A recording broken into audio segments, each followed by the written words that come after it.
So as of 10 PM nga po, huling lokasyon ng bagyong si Tino ay nasa may katubigan po ng Araceli sa lalawigan ng Palawan. Taglay ni bagyong Tino ang pinakamalakas na hangin na umaabot po ng 120. So ito po siya ngayon nasa 120 kilometers per hour malapit sa gitna.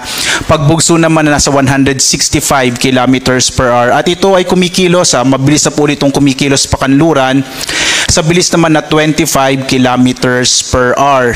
Nagkaroon na po ito ng 6 na landfall, no? Una po dito sa May Silago, Southern Leyte, at sumunod po sa Borbon, sumunod ay sa Sagay, pang-4 sa San Lorenzo, Guimaras, pang-5 sa Iloilo City, at kaninang 7:30 PM tumama po yung sentro ng mata ng bagyong Tino sa bayan ng Magsaysay sa lalawigan ng Palawan. Posibleng magkaroon pa ito na isa pang landfall kung sakaling tatama po ito sa isa pang isla somewhere po dito sa may northern part ng Palawan.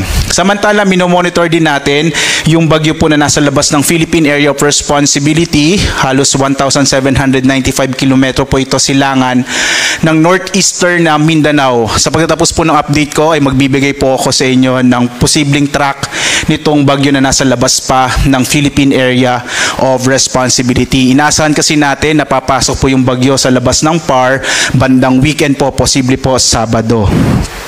Samantala, narito po yung ating latest track ng bagyong Tino. Makikita po natin, ito ay patungo na dito sa may northern part ng, nandito na po siya sa may hilagang bahagi ng Palawan. At bukas ng umaga, ito po ay nasa may El Nido na sa Palawan. Pagdating po ng gabi ng Miyerkules or bukas, ito po ay nasa 405 kilometro na kanluran ng Coron sa Palawan. At kinabukasan naman po or sa Huwebes ng umaga ay nasa labas na ito ng Philippine Area of Responsibility. Kaya mag-ingat po lalong-lalo na itong nasa northern part ng Palawan dahil ito po yung ating inaasahan na muling or maapektuhan nitong bagyong si Tino.